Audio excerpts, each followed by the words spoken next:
pagi teman-teman pemuda GKI Perumahan Citra 1. Senang sekali pada pagi hari ini kita dapat bertemu kembali lewat ibadah virtual YouTube. Selamat Natal, kiranya damai dan sukacita Natal terus beserta dengan teman-teman. Pada pagi hari ini kita akan memulai ibadah kita. Kita mau berhimpun, kita mau memuji dan menyembah Dia. Hai, mari berhimpun.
Kebaktian ini berlangsung karena pertolongan kita adalah dalam nama Tuhan yang menjadikan langit dan bumi.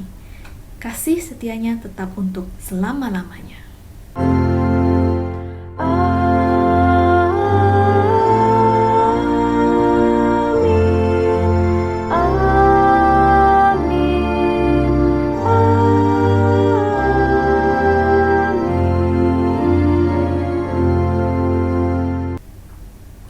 Salam sejahtera bagi saudara yang datang dalam nama Tuhan, Tuhan beserta saudara. Kemeriahan serta sukacita Natal menjadikan momen ini sebagai momen yang sangat dinantikan oleh umat Kristen di seluruh dunia. Namun kita juga menyadari momen Natal tahun ini berbeda dari tahun-tahun sebelumnya. Adanya keterbatasan dalam berinteraksi satu sama lain terkadang membuat kita kurang bisa merasakan kehangatan Natal. Belum lagi pandemi yang tak kunjung usai hingga penghujung tahun ini turut memberikan dampak sosioekonomi serta mengguncang kehidupan masyarakat termasuk kita sebagai kaum pemuda. Dalam kesulitan serta permasalahan seperti ini, akhirnya membawa kita kepada dua pilihan, yaitu mengeluh atau bersyukur. Sungguh mudah bagi kita untuk mengeluh dan menyalahkan keadaan. Tekanan yang ada justru cenderung membuat kita menjadi sulit untuk bersyukur. Pada momen Natal ini, marilah kita bisa merenungkan kembali esensi dari Natal, yaitu Immanuel, Allah beserta kita. Marilah kita mengingat bahwa karena begitu besar kasih-Nya bagi kita, sehingga Ia mau datang ke dalam dunia untuk membebaskan kita dari belenggu dosa dan menjadi pemenang bersama-sama dengan Dia. Kasih-Nya lah yang menjadi dasar kita untuk tetap bersyukur dalam segala hal. Melalui ungkapan syukur, kita percaya bahwa Ia adalah Allah yang setia dan akan tetap bersama-sama dengan umat-Nya. Pada akhirnya, kita bisa menjalani hidup ini dengan penuh sukacita dan pengharapan yang teguh bersama dengan Tuhan. Sebagai ayat pembuka pada ibadah kita hari ini, terambil dari 1 Tesalonika 5, ayat ke-16 sampai 18, yang berbunyi demikian. Bersukacitalah senantiasa, tetaplah berdoa, mengucap syukurlah dalam segala hal. Sebab itulah yang dikehendaki Allah di dalam Kristus Yesus bagimu. Hai dunia, gembiralah. KJ 119.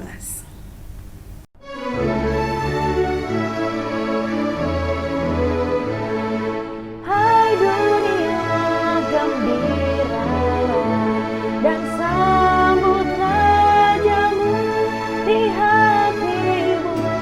Terimalah bersama bersyukur, bersama-sama bersyukur.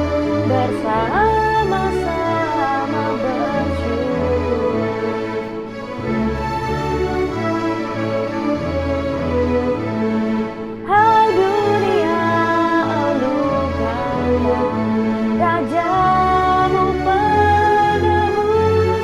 Hai bumilah, gunung lembah, bersoraklah terus, bersoraklah terus, bersorak-soraklah terus.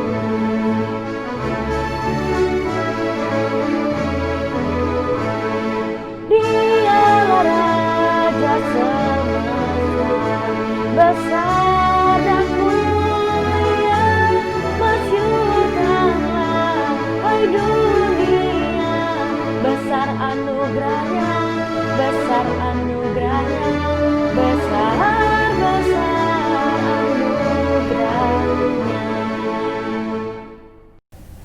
Saat ini kita akan menaikkan doa pengakuan dosa. Mari kita bersatu dalam doa. Tuhan, kami datang kepadamu Tuhan pada pagi hari ini dengan segala kerendahan hati kami Tuhan. Tuhan, Engkau Allah yang begitu baik, Allah yang begitu luar biasa, Allah yang penuh kasih Tuhan. Kami bersyukur Tuhan untuk tahun 2020 yang boleh kami lewati hingga pada hari ini Tuhan. Kami tahu banyak hal-hal yang tidak sesuai dengan rencana kami terjadi pada tahun ini Tuhan. Pandemi virus corona ini Tuhan, cobaan-cobaan yang begitu berat Tuhan terjadi pada tahun ini.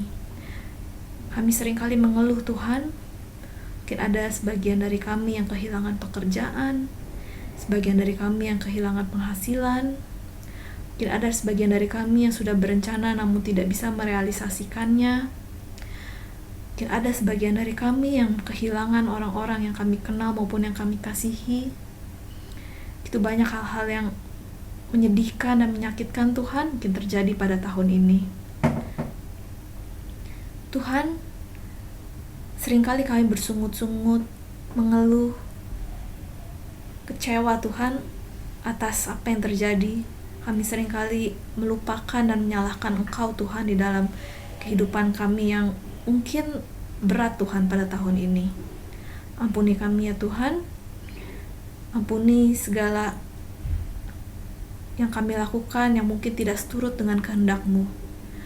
Kami mau Tuhan untuk bisa terus melihat akan kasih setia penyertaan-Mu selama ini yang bisa menjadi pegangan dan penguatan bagi kami bahwa Engkau adalah Allah yang baik, Allah yang setia, Allah yang memiliki rencana yang besar rencana yang baik bagi kehidupan kami Tuhan. Dan kami mau bersyukur atas semua itu Tuhan. Kami bersyukur, kami mau terus berpegang Tuhan pada kasih penyertaan-Mu sehingga kami bisa melewati pencobaan-pencobaan yang ada ini Tuhan, dengan ketekunan, dengan tahan uji Tuhan, sehingga pada akhirnya kami bisa mencapai garis finish Tuhan. Kiranya Engkau memberikan Roh Kudus-Mu Tuhan untuk bisa menguatkan kami. Kami menyerahkan kehidupan kami ke dalam tangan-Mu dari hari ini sampai seterusnya. Di dalam nama Tuhan Yesus kami berdoa dan mengucap syukur. Amin.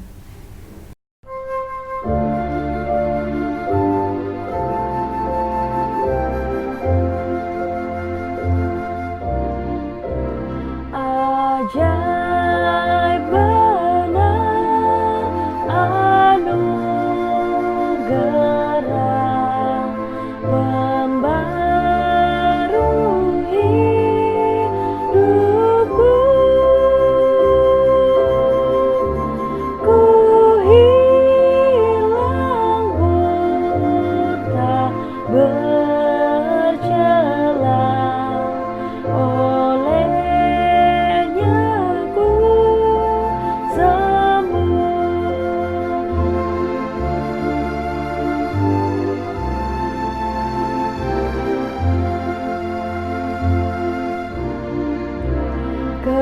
Ketika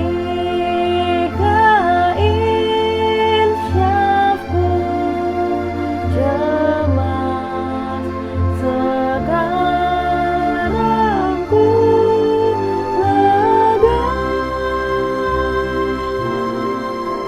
Syukur Bapa, ku telah lepas berkat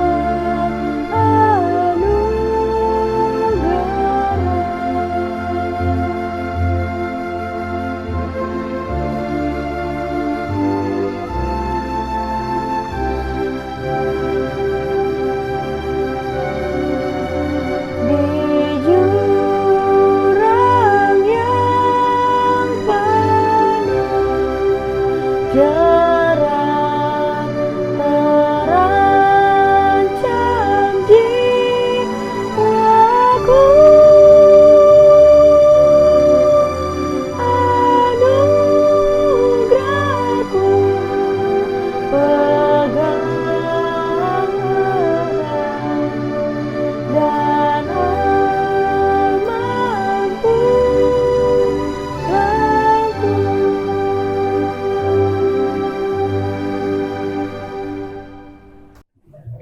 Bagi setiap orang yang mengaku dosanya di hadapan Allah, diberikan berita anugerah yang terambil dari 1 Korintus 1 ayatnya ke-30 yang berbunyi demikian. Tetapi oleh Dia, kamu berada dalam Kristus Yesus, yang oleh Allah telah menjadi hikmat bagi kita. Ia membenarkan dan menguduskan dan menebus kita. Demikianlah berita anugerah dari Tuhan. Teman-teman pemuda, mari kita satu di dalam doa untuk pemberitaan firman. Mari kita berdoa. Bapa di surga, kami mengucap syukur untuk kasih-Mu yang besar di dalam kehidupan kami hari lepas hari. Dalam hidup kami berjumpa baik suka maupun duka. Tetapi walaupun demikian, kami tetap bersyukur karena kami tahu bahwa Tuhan tetap menyertai kami di dalam keadaan apapun. Dan pada saat ini, kami berdoa kiranya Tuhan juga mau memberkati kami sepanjang pemberitaan firman, agar hati dan pikiran kami boleh fokus kepadamu. Biarlah kami boleh senantiasa menaruh diri kami di hadapan Tuhan untuk bersedia mendengar dan juga nanti melakukan sabda-Mu di tengah-tengah kehidupan kami sebagai anak-anak muda. Bersabdalah kepada kami Bapa di surga melalui hamba-Mu dengan segala keterbatasannya. Karena setiap kami, di rumah kami masing-masing, dimanapun kami bersedia untuk mendengarnya. Di dalam nama-Mu Tuhan kami Yesus Kristus, firman yang hidup, kami berdoa dan mengucap syukur. Amin. Nah, teman-teman, bacaan kita diambil dari Injil menurut Matius pasal yang ke-7 ayat yang ke-24 sampai 27. Matius 7 ayat 24 sampai dengan 27 yang berbunyi demikian. Setiap orang yang mendengar perkataanku ini dan melakukannya ia sama dengan orang yang bijaksana, yang mendirikan rumahnya di atas batu. Kemudian turunlah hujan dan datanglah banjir, lalu angin melanda rumah itu, tetapi rumah itu tidak rubuh sebab didirikan di atas batu.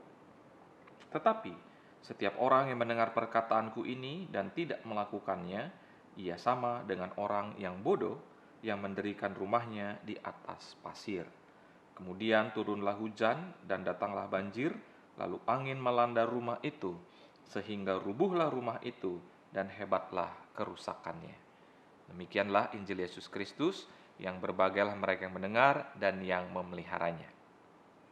Haleluya,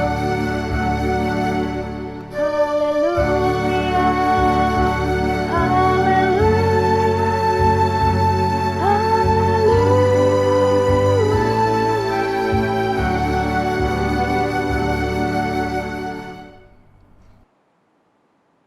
Selamat pagi rekan-rekan pemuda, selamat Natal. Walaupun sudah lewat 2 hari, tapi spirit Natal jangan sampai hilang dalam kehidupan kita, gitu ya. Nah, saudara-saudara, tak terasa nih, kita sudah hampir berada di penghujung tahun 2020.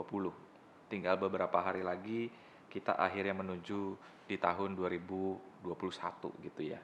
Nah, sudah hampir setahun loh, kita itu hidup berdampingan dengan COVID-19. Saya masih ingat tuh, ketika gereja kita ditutup pada tanggal 15 Maret 2020 kemarin ya. Ada banyak yang menderita dari kita ya, tapi ada juga yang walaupun ya banyak kehilangan, baik itu orang yang terkasih ataupun pekerjaan ataupun yang lainnya, ada juga yang bisa bangkit dari keterpurukan dan berjuang kembali bersama Tuhan dan berani untuk terus mengucap syukur di dalam keadaan yang sulit seperti saat ini. Tapi merupakan fakta juga ya bahwa selama pandemi ini ada begitu banyak orang yang akhirnya menyerah dan tidak berusaha untuk bangkit ya, karena baginya hidup telah selesai. Nah, kira-kira apa yang menyebabkan beberapa orang cepat sekali menyerah seperti ini? Mungkin jawabannya adalah karena ya dasar dan pondasi hidup imannya tidak kokoh. Sebab jika kokoh, sebenarnya ia tidak akan mudah menyerah ya. Tapi ia bisa melanjutkan kehidupannya walaupun sudah berubah tatanan kehidupannya ya. Nah, apa yang bisa membuat orang itu bisa kuat sebenarnya menghadapi segala pergumulan? Bukankah secara perhitungan manusia nih ya, manusia itu kan tidak ada yang mau menderita gitu ya. Jadi tidak mungkin ada orang yang betul-betul kuat untuk menghadapi pergumulan-pergumulannya. Betul sekali. Jawabannya karena ada Yesus yang membuat orang-orang akhirnya tetap kuat dan tetap teguh dalam menjalani hidup yang penuh dengan kepahitan dan berani tetap mengucap syukur. Tetap memilih untuk mengucap syukur. Kalau mengucap syukur dalam keadaan yang mudah, itu mudah. Kalau mengucap syukur dalam keadaan yang susah, itu luar biasa. Nah, saudara-saudara, dari bacaan kita ya, salah satu penulis yang bernama E.F. Bishop, dia mengatakan dalam bukunya yang berjudul Jesus of Palestine, bahwa pada zaman Yesus, rumah-rumah di pedesaan itu biasanya dibangun dari lumpur yang mengeras. Pencuri bisa melubangi tembok rumah semacam ini. Ketika Yesus sedang mengajar di sebuah rumah, kalau kita ingat dalam cerita di Markus 2 gitu ya, ada 4 orang akhirnya melubangi atap rumah supaya mereka bisa menurunkan temannya yang lumpuh. Ya. Apabila tukang bangunan ingin memberikan pelayanan bisnis yang baik menurut Bishop, maka ia akan membangun rumah jauh dari tempat jalan air meskipun selokan-selokannya mungkin tetap kering selama bertahun-tahun. Tukang bangunan yang bijaksana, karena tadi dikatakan orang yang bijaksana itu seperti apa, memilih dasar di atas batu karang. Kemudian dia tidak perlu khawatir dengan hujan yang amat deras, ya, kenaikan air secara tiba-tiba yang dapat menyapu bersih rumah-rumah atau angin keras yang memukul rumah-rumah. Sebuah rumah yang dibangun di atas batu karang pasti mempunyai pondasi yang kuat, ya. Seorang tukang bangunan yang kurang cermat akan membangun rumahnya seperti dia memasang kemah. Tidak terpikir olehnya bahwa sebuah rumah seharusnya dibangun dengan struktur yang permanen. Ya. Dia membangun rumahnya di atas pasir, mungkin supaya dekat dan mudah untuk mendapatkan air di sungai, atau penghuni rumah tidak perlu takut sepanjang cuaca tetap baik dan langit tetap biru. Ya. Tetapi bila tanpa peringatan yang cukup, cuaca berubah, awan sudah berkumpul, hujan itu turun, aliran air naik, dan angin bertiup, sudah dipastikan, maka rumah itu akan rubuh dengan hebatnya. Pertanyaannya, lalu apa maksud dari perumpamaan ini sebenarnya? Jadi begini teman-teman, orang yang membangun rumah dengan bijaksana adalah orang yang mendengar perkataan Yesus dan melakukannya. Mendengar perkataan Yesus tetapi tidak melakukannya adalah suatu kebodohan atau disintegritas. Orang yang demikian diumpamakan dengan orang yang membangun rumahnya di atas pasir atau di atas tanah tanpa pondasi. Yesus itu adalah dasar dan pondasinya. Seperti perkataan Paulus dalam 1 Korintus 3 ayat yang ke-10 sampai yang ke-11. Sesuai dengan kasih karunia Allah yang dianugerahkan kepadaku, aku sebagai seorang ahli bangunan yang cakap telah meletakkan dasar dan orang lain membangun terus di atasnya. Tetapi tiap-tiap orang harus memperhatikan bagaimana ia harus membangun di atasnya. Karena tidak ada seorang pun yang dapat meletakkan dasar lain daripada dasar yang telah diletakkan, yaitu Yesus Kristus. Maka dari itu teman-teman, kita sebagai orang percaya seharusnya kita memilih untuk membangun iman kita di atas Yesus. Mengapa? Karena hanya dengan Yesus kita mampu bertahan menghadapi badai kehidupan. Bersama Yesus, jika dasarnya Yesus, kita mampu untuk terus mengucap syukur di dalam keadaan apapun, termasuk di dalam kondisi pandemi yang masih kita jalani. Ciri orang yang menjadikan Yesus sebagai dasar bangunan hidup atau imannya adalah orang-orang yang bukan saja tekun mendengar perkataannya, tapi juga tekun dalam melakukan semua firman-Nya. Ya. Apa kelebihan Yesus kalau begitu dibandingkan dengan orang lain atau dengan yang lain gitu ya? Kelebihannya adalah bahwa dia menunjukkan betapa mengasihi manusia dengan hatinya, sehingga ia rela turun menjadi manusia biasa dan mati untuk menebus dosa-dosa kita dan bangkit kembali dan meraih kemenangan. Dengan begitu, kita tahu bahwa segalanya di bumi ataupun di surga itu berada dalam genggaman Yesus. Intinya, Yesus tidak bisa dibandingkan karena Dia adalah Tuhan. Dan kita yang kecil ini dengan kasih diangkat menjadi anak-anaknya. Inilah mengapa Yesus harus menjadi dasar iman dan hidup kita satu-satunya. Artinya apa? Artinya semua pemikiran kita, semua perkataan kita, semua perasaan kita, semua pertimbangan kita sudah semestinya kita ikut sertakan Yesus di dalamnya. Agar apa yang kita pilih, agar apa yang kita jalani bisa sesuai dengan kehendaknya dan kita bisa tetap mengucap syukur padanya. Nah, teman-teman, tahun 2020 ini memang penuh sekali dengan tantangan. Jika kita merefleksikan kembali, ada begitu banyak hal yang terjadi di tahun 2020 ini, gitu ya. Sebuah realita bahwa kehidupan kita sepenuhnya telah berubah secara total, sehingga kita memulai hidup dengan tatanan hidup yang baru. Ada begitu banyak orang yang menderita dari sakit hingga sampai akhirnya meninggal dunia. Ada rencana-rencana yang sudah disusun dengan sangat baik, harus hancur berantakan. Bahkan harus ada orang yang memulai segala sesuatunya dari nol kembali, bahkan terseok-seok untuk membangun kembali. Tapi di tengah-tengah situasi yang datang dengan tiba-tiba seperti hujan dan banjir dalam bacaan kita yang datang dengan tiba-tiba itu tadi, untunglah kita membangun pondasi iman kita di dalam Kristus, sehingga pandemi ini masih kita bisa jalani bersama dengan Tuhan. Jika bukan karena Tuhan, mungkin kita tidak dapat bertahan. Saya merefleksikan bahwa sekalipun tahun 2020 ini penuh dengan tantangan, namun Tuhan itu tetap baik. Kasih-Nya tak berkurang, tapi justru meningkat. Ia hadir dalam segala duka dan juga kesulitan kita. Oleh karena itu, jadikan pengalaman di tahun 2020 ini sebagai momen perjumpaan kita dengan Tuhan yang lebih dari biasanya. 2000 tahun yang lalu, umat Israel juga merindukan perjumpaan mereka yang intim bersama Tuhan. Mereka rindu dibebaskan dari penjajahan Romawi dan hidup terlepas dari dosa. Dan di dalam rasa rindu dan bergejolak tersebut, Allah datang ke dalam dunia dalam peristiwa Natal yang kemarin baru saja kita lalui bersama. Kedatangannya merupakan jawaban dari semua pengharapan yang selama ini manusia nantikan, yaitu dibebaskan dari belenggu dan kuasa dosa. Saat ini pun kita juga berada pada posisi yang hampir sama dengan umat Israel. Hanya saja kita bukan dijajah oleh bangsa Romawi, melainkan virus COVID-19. Di tengah-tengah situasi pandemi yang sedang berlangsung ini, kita merindukan kedatangan Sang Mesias untuk membebaskan kita. Sudah hampir setahun kita berjalan di dalam pandemi ini, tapi setiap saat justru Kristus berjalan bersama dengan kita.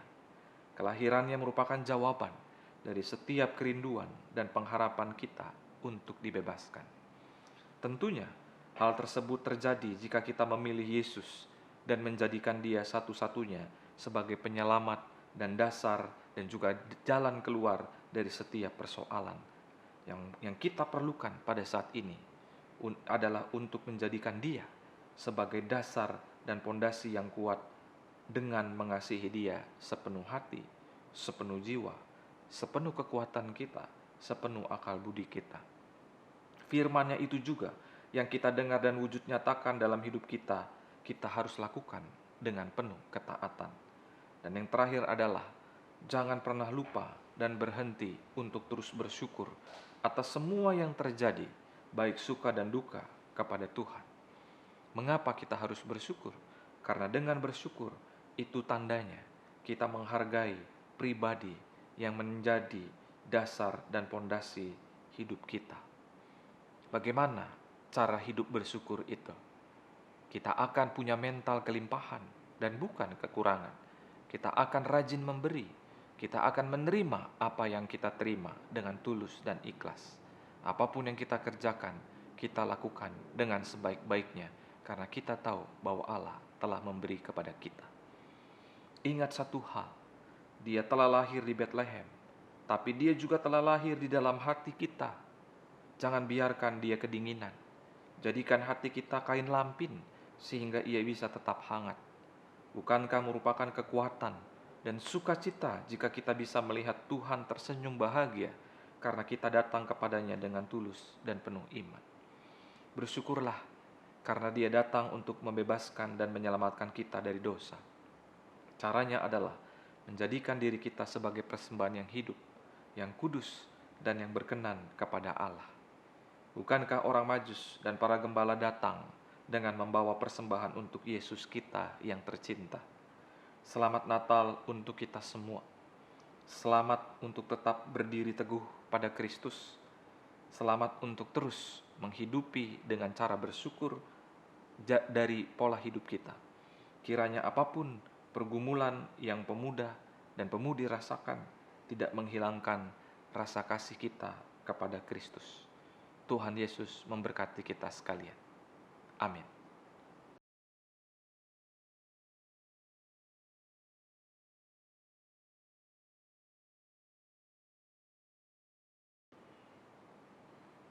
Bersama dengan gereja di segala abad dan tempat, marilah kita mengakui iman kita menurut pengakuan iman rasuli. Aku percaya kepada Allah, Bapa yang Maha Kuasa, Khalik langit dan bumi, dan kepada Yesus Kristus, anaknya yang tunggal, Tuhan kita, yang dikandung daripada Roh Kudus, lahir dari anak darah Maria, yang menderita sengsara di bawah pemerintahan Pontius Pilatus, disalibkan, mati dan dikuburkan, turun dalam kerajaan maut. Pada hari yang ketiga, bangkit pula dari antara orang mati, naik ke sorga, duduk di sebelah kanan Allah, Bapa yang Maha Kuasa, dan dari sana Ia akan datang untuk menghakimi orang yang hidup dan yang mati. Aku percaya kepada Roh Kudus, gereja yang kudus dan am, persekutuan orang kudus, pengampunan dosa, kebangkitan orang mati, dan hidup yang kekal. Amin. Teman-teman pemuda dan pemudi, mari kita menaikkan doa syafaat kita bersama. Mari kita satu di dalam doa. Bapa kami yang di surga, kami mengucap syukur untuk firman Tuhan yang boleh mengingatkan kami agar kami tetap bersyukur dan menjadikan Yesus Kristus sebagai dasar hidup iman kami satu-satunya. Biarlah apa yang baru saja kami dengar itu boleh kami wujud nyatakan di tengah-tengah kehidupan kami, dan Tuhan memberikan kami kemampuan untuk melakukannya dengan penuh kesetiaan. Kami berdoa Tuhan untuk setiap hal yang boleh terjadi dari awal tahun hingga pada saat ini. Ada pergumulan yang banyak terjadi dalam kehidupan kami sehingga mengubah cara hidup kami. Tapi hal tersebut tidak mengubah iman kami kepada Tuhan. Justru pergumulan demi pergumulan datang menjadikan iman kami semakin teguh di dalam Yesus Kristus. Kami berdoa untuk bangsa dan negara kami, untuk upaya yang sedang mereka lakukan dalam menanggulangi COVID-19. Kami yakin dan percaya pada saatnya kami terbebas dari virus yang sudah hampir setahun ini kami rasakan. Kami juga berdoa untuk setiap gereja agar boleh tetap setia dalam mewartakan kabar baik kerajaan Allah di tengah-tengah dunia, termasuk di dalam kondisi pandemi pada saat ini. Biarlah cara-cara yang ditempuh, baik lewat virtual, Tuhan juga boleh memberkati. Kami juga berdoa bagi Komisi Pemuda-Pemudi di GKI Citra 1, biarlah mereka, anak-anak kami, boleh bertumbuh di dalam iman kepada Tuhan, boleh menempatkan Tuhan sebagai yang utama dalam kehidupan mereka.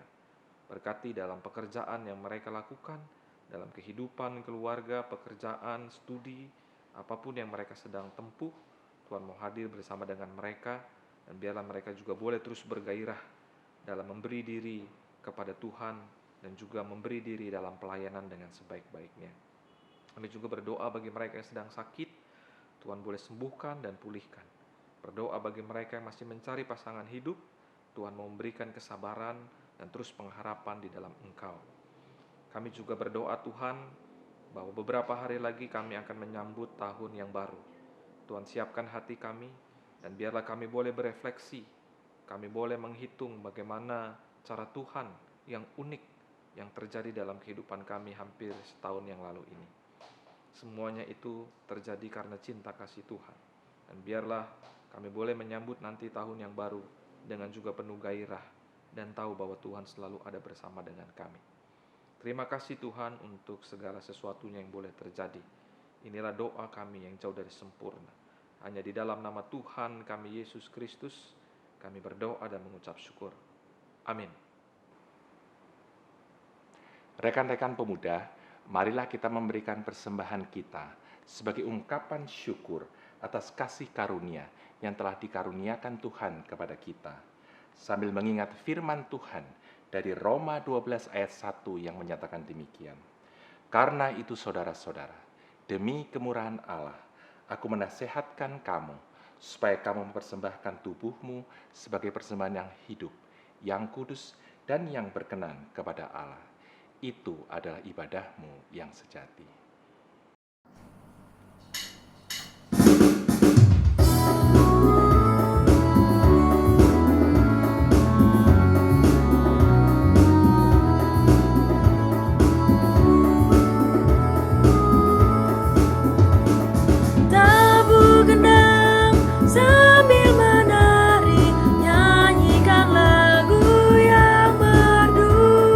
Bunyikanlah gembus kecil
pemuda, mari kita bawa persembahan kita dalam doa.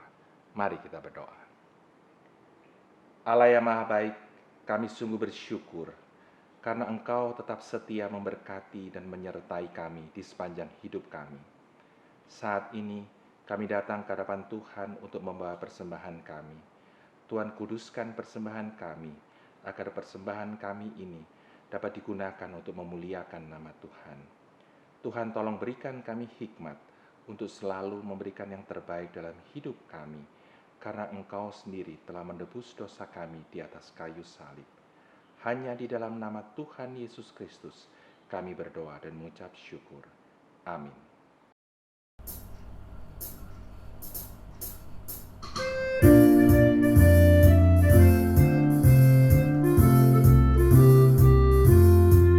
Di badai topan dunia, Tuhanlah perlindunganmu. Kendati goncang semesta, Tuhanlah perlindunganmu. Ya Yesus, gunung batu di dunia, di dunia, di dunia. Ya Yesus, gunung batu di dunia, tempat berlindung yang teguh. Dan biar badai menyerang, Tuhanlah perlindunganmu. Padanya kau tetap tentram, Tuhanlah perlindunganmu. Ya Yesus, gunung batu di dunia, di dunia, di dunia. Ya Yesus, gunung batu di dunia, tempat berlindung yang teguh. Teman-teman pemuda, jalanilah hidupmu dengan senantiasa mengucap syukur kepada Tuhan. Arahkanlah hatimu kepada Tuhan. Jadilah saksi Kristus, terpujilah Tuhan. Kini terimalah berkat-Nya. Kasih karunia Allah Bapa di dalam Putra Tunggalnya Yesus Kristus dengan persekutuan oleh Roh Kudus senantiasa menyertai kita dari sekarang sampai selama-lamanya. Amin.